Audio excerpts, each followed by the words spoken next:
ఆలయాల్లో అయోధ్య రాముడు విగ్రహ ప్రతిష్ఠ కార్యక్రమం సందర్భంగా సూర్యాపేట జిల్లా నేర్చెల్ల మండలంలో నూతనంగా నిర్మిస్తున్న కోదండ రామాలయంలో మున్సిపల్ కమిషనర్ వెంకటేశ్వర్లు, స్థానిక ఎస్ఐ పరమేశ్వర్ భగవద్ధ్వజాన్ని ఆవిష్కరించారు. ఖమ్మం సుందరకాండ శ్రీనివాసరావు బృందం ఆధ్వర్యంలో హనుమాన్ చాలీసా పారాయణం ఏర్పాటు చేశారు. చక్కటి భక్తి పాటలతో సీతారామాంజనేయ పారాయణంతో భక్తులు పరవశించిపోయారు.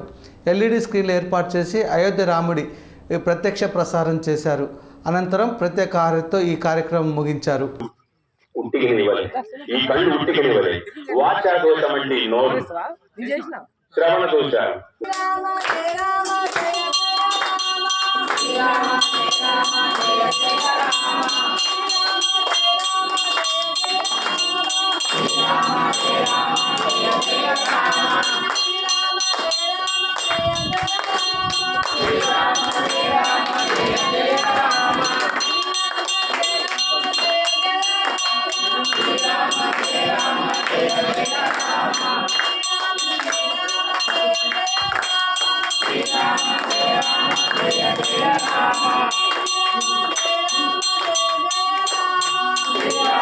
మీరు బాధపడకండి రా, నేను సమాధిలో నుంచి కలియుగ అంతం వరకు మీకు సమస్యలు తీరుస్తూ ఉంటాను. మీ యొక్క కష్టాన్ని నాకు చెప్పుకోండి.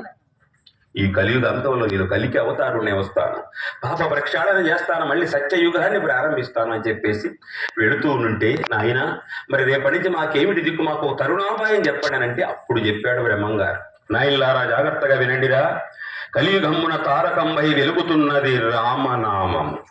రామ రామ అనని వారంతా రాలిపోతారా, అన్నవాడి గట్టి గింజయి మిగులుతాడు. ఆ లలాటం మీద విధాత రాసినటువంటి ఆయుధాయం ఉన్నంత వరకు సంకటం వచ్చిన హనుమాను వాడికి రక్షణ ఏర్పాటు చేస్తాడు. అలా అననటువంటి వాళ్ళు ఎవరైతే ఉంటారో తాలు గింజ లెక్క ఆ కలి మాయలలో కొట్టుకొని పోతారు. రామ అన్నవాడి రామ, కృష్ణ, గోవింద, నారాయణ, వాసుదేవ, మీకు నచ్చిన నామాన్ని తలుసుకుంటూ ఉండండి. ఈ ముఖ్యంగా రామ నామాన్ని తలుసుకుంటూ ఉంటే కలియుగంలో చిరంజీవి ప్రత్యక్ష దైవంగా ఉన్నాడు వీరాంజనేయుడు. వాడికి సంకటమోచనుడు. ఈ కలియుగంలో ఉన్నంత వరకు, మనకు ఆయుర్దాయం ఉన్నంత వరకు, ఇహపర సౌఖ్యాలు ఇక్కడ ఉన్నంత వరకు ఏ కలిమాయలో మనం కొట్టుకొని పోకుండా, అలాగే ఈ యొక్క శరీరం వదిలి వెళ్ళిన అనంతరం ఈ జీవుడికి స్వర్గలోక ప్రాప్తి కలిగిస్తాడు వీరాంజనేయ స్వామి అని చెప్పడం జరిగింది. మిగతా దేవతలందరికీ మనం సేవలు చేస్తే ఆ పుణ్యాల ప్రకారంగా తర్వాత స్వర్గలోక ప్రాప్తి కలిగిస్తాడు. కానీ వీరాంజనేయ స్వామి వారు వాడికి ఇహపర సౌఖ్యాలు కలిగిస్తాను, ఇక్కడ ఉన్ననాళ్ళు వాడికి లేమి, కరువు, కాటకాలు అనేది లేకుండా ఆయురారోగ్యాలు ఇచ్చి కలిమాయలో కొట్టుకొని పోకుండా ధర్మబద్ధంగా జీవించేవాడిని, రామనామం చేసేవాడిని, భగవన్నామం చేసేవాడిని, ఉన్నదాంతో తృప్తి పడేవాడిని, తనకున్న దాంట్లో బీదాబిక్కి దానము, ధర్మము, ఇలా భగవంతుడి కైంకర్యాలు చేసేటువంటి ధర్మపరులని కాపాడటానికి నేనున్నాను. రాముల వారి ఆజ్ఞ ప్రకారంగా వాళ్ళని కంటికి రెప్పలా కాపాడుతూ ఉంటాను. ఏ కలిమాయ వాళ్ళ దరికి రాకుండా నేను చూస్తాను. తరువాత వాళ్ళకి స్వర్గలోక ప్రాప్తి కలిగిస్తానంటాడు ఆంజనేయ స్వామి.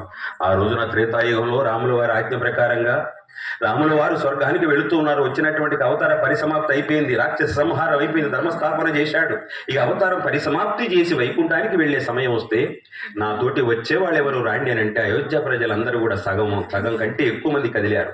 సగం మంది నమ్మలేదు ఆ రోజున కూడా రాముల వారిని, సగం మంది నమ్మి చావైన బతకైన నీతోటే నాయన అని చెప్పి ఆ సరైన